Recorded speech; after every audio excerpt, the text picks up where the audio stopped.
Let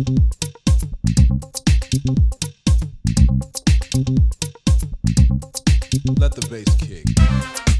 Comme Audi ou Peugeot avec les Allroad et la récente 508 RXH, Volkswagen se place sur le créneau du break routier.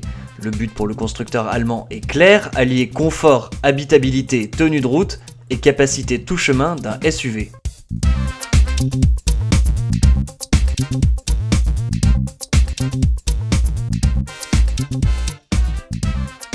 Dans la Passat traditionnelle, on peut aimer sa discrétion et son bon goût, mais ce n'est certainement pas un vrai canon de beauté. Avec sa déclinaison Alltrack, notre bonne vieille Passat devient plus originale, voire même plus séduisante.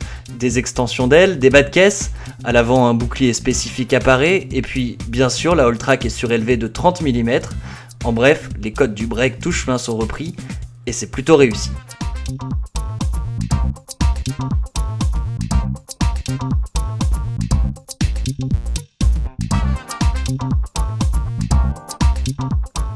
À bord en revanche, pas grand chose de neuf, à part les seuils de porte, ainsi que l'Alltrack et le bouton off-road près du levier de vitesse. On se retrouve dans un break Passat traditionnel, mention très bien donc pour le confort et l'habitabilité.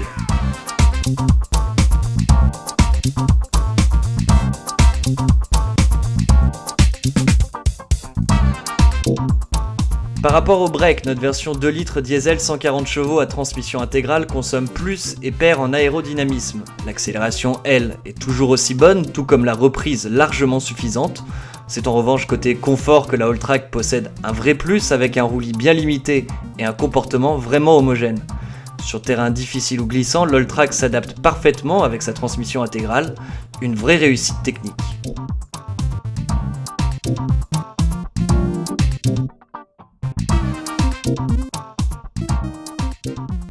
Son look, sa polyvalence, cette Passat Alltrack possède de sacrés arguments pour s'attirer les bonnes grâces des automobilistes, mais le prix peut en rebuter plus d'un, facturé 4 000 € de plus que la Passat SW, l'addition s'annonce salée, reste que l'alternative est excellente quand on sait par exemple que l'Audi A4 Allroad Quattro TDI coûte elle 39 700 €.